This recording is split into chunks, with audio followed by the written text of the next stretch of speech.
तो यूक्रेन पर रूस के हमले का आज 79वां दिन है और इतने दिन बीत जाने के बावजूद भी यूक्रेन किसी तरह से झुका नहीं है, बल्कि कुछ इलाकों से रूस को पीछे भी धकेल चुका है। ज़ेलेंस्की के इस दम के पीछे नाटो देशों के हथियार भी हैं, तो वहीं व्लादिमीर पुतिन भी यूक्रेन के इस पलटवार को लेकर एक बड़े प्लान की तैयारी में है। दरअसल दोनों देशों के तेवर से यही लग रहा है कि यह महायुद्ध अब और लंबा खिंच गया है।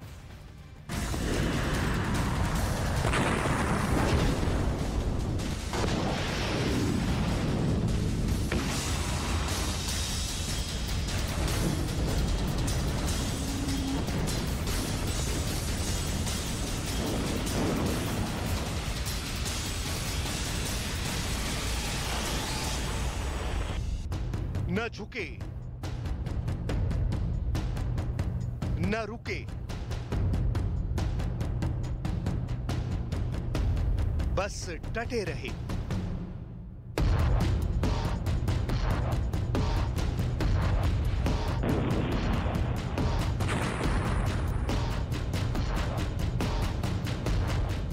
बीते 2.5 महीनों से ज़ेलेंस्की मैदान जंग में डटे हैं। रूस के हर वार का करारा जवाब दे रहे हैं, चाहे मिसाइल अटैक हो, रॉकेट लॉन्चर से हमला हो या टैंक से भीषण तबाही हो। ज़ेलेंस्की की सेना हर मोर्चे पर खड़ी है, हर वार पर पलटवार कर रही है। युद्ध के आगाज से अंजाम तक मामला अधर में है। जंग में हार जीत का फैसला मुमकिन नहीं हो पा रहा है। ज़ेलेंस्की की इस ताकत के पीछे सिर्फ और सिर्फ पश्चिमी देशों से मिल रही सहायता है। नेटो देशों ने घातक हथियार भेजने से लेकर उनकी ट्रेनिंग देने तक और साथ ही अरबों डॉलर की आर्थिक मदद दी है। यही वजह है जिसकी बदौलत अब तक यूक्रेन रूस के सामने सीना तानकर आत्मविश्वास से लबरेज खड़ा है और रूस के कब्जा किए हुए इलाकों पर भी हमला करने को तैयार है। अमेरिका के इंटेलिजेंस डायरेक्टर के मुताबिक पुतिन यूक्रेन में लंबी चलने वाली लड़ाई के लिए तैयार हैं, जो डोनबास इलाके के बाहर भी हो सकती है, जहां पर रूस की बढ़त फिलहाल रुकी हुई है। वहीं यूक्रेन के विदेश मंत्री ने रूस को चेतावनी दी है कि अब उसकी युद्ध लड़ने की इच्छा और बढ़ चुकी है। मतलब साफ है कि ये युद्ध लंबा चलने वाला है और इसका अंत नहीं है। रूस के खिलाफ यूक्रेन के संरक्षक नेटो देश, अंतर्राष्ट्रीय संगठन और अमेरिका हैं जो उसे हारने नहीं दे रहे। अमेरिका हर मोर्चे पर यूक्रेन के साथ खड़ा है। अमेरिकी संसद ने यूक्रेन को 40 अरब डॉलर की मदद की है। अमेरिका के राष्ट्रपति जो बाइडेन ने इस मदद पर मोहर भी लगा दी है। अमेरिकी संसद की दोनों पार्टियों ने ज़ेलेंस्की को सैनिक सहायता की इस खेप को तुरंत यूक्रेन पहुंचाने के प्रस्ताव को मंजूरी दी है। Are 368, the nays are 57.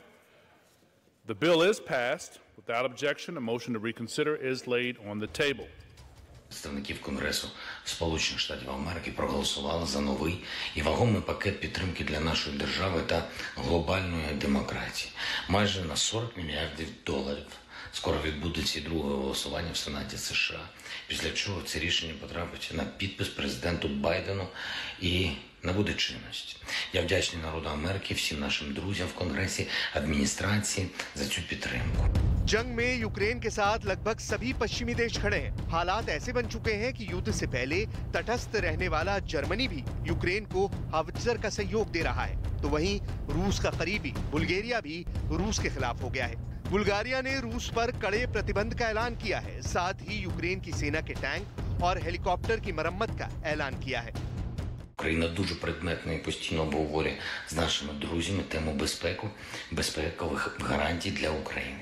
Зустріч Великої Сімки 8 травня, в якій наша держава вперше взяла участь на рівні лідерів, була передусім про це. Ми домовляємось з провідними державами світу, щоб дати Україні впевненість в безпеці на десятиліття вперед. NATO देशों की मदद के बाद अब हालात ऐसे बन चुके हैं कि रूस के कब्जे वाले इलाकों को यूक्रेन वापस लेने के लिए बेताब हो चुका है। यूक्रेन के विदेश मंत्री ने रूस को कड़ा संदेश देते हुए कहा कि अब उनकी सेना का लक्ष्य बदल गया है। यूक्रेन अब न केवल इस साल रूस की ओर से कब्जा किए गए इलाकों को फिर से हासिल करेगा, बल्कि इस साल 2014 के बाद पुतिन की ओर से कब्जा किए गए सभी इलाकों पर फिर से अपना नियंत्रण हासिल करेगा। यूक्रेन के विदेश मंत्री का इशारा क्राइमिया को लेकर था। यूक्रेन का दावा है कि उसकी सेना रूस के कब्जे वाले इलाके को छुड़ा लेगी। लेकिन जानकारों का कहना है कि यूक्रेन के इस दावे में दम नहीं है, क्योंकि डोनबास के 1/3 इलाके पर रूस का समर्थन करने वाले विद्रोहियों का कब्जा रहा था। अब डोनबास के 80% इलाके पर रूस का कब्जा है। ऐसे में दोनों तरफ की सेनाएं लंबे युद्ध के लिए तैयार है। जंग में नेटो देशों की मदद से लड़ रहे ज़ेलेंस्की का रूस से मुकाबला कर पाना उतना आसान नहीं होगा, क्योंकि पुतिन किसी एक प्लान के फेल होने के बाद दूसरा प्लान तैयार रखते हैं।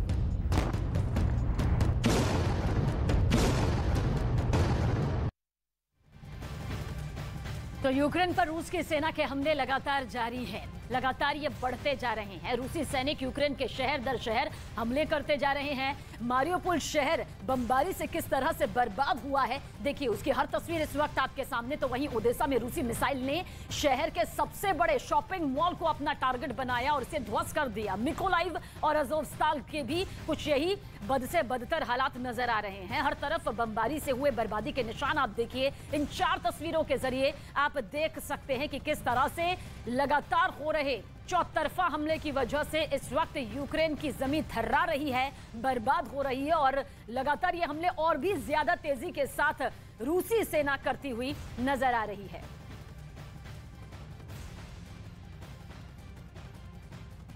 और 79 दिन से जारी इस महायुद्ध में रूस और यूक्रेन एक दूसरे को भारी नुकसान पहुंचाने का दावा कर रहे हैं। दरअसल यूक्रेन की तरफ से दावा किया गया है कि इस महायुद्ध में रूस को भी भारी नुकसान पहुंचा है। यूक्रेन के दावे यहां पर आपको बताते हैं। दरअसल यूक्रेन के दावे के मुताबिक रूस के 26,350 सैनिकों की मौत हुई है, तो वहीं रूस के 2,856 बख्तरबंद गाड़ियां भी तबाह कर दी गई है यूक्रेनी सेना की तरफ से। ये यूक्रेन का दावा है।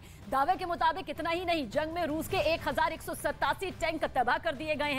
यूक्रेन ने यह भी दावा किया कि उसने इस महायुद्ध में रूस की 528 तोपें तबाह कर दी, जबकि 160 हेलीकॉप्टरों को भी उसने मार गिराया। यूक्रेन ने रूस के 390 ड्रोन और 12 जहाज भी तबाह करने का दावा यहां पर किया है।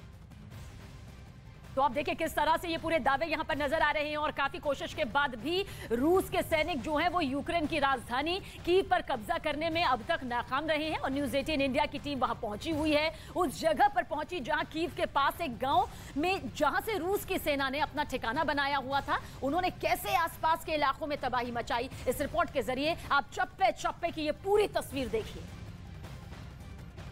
तो हम लोग मौजूद हैं गवरीलवका के उस घर में जहां पर रूसी सेना ने आतंक मचाया था। हम घर के अंदर चलते हैं। काफी ज्यादा तबाही यहां पर मची हुई है, हमको भी ध्यान से चलना होगा।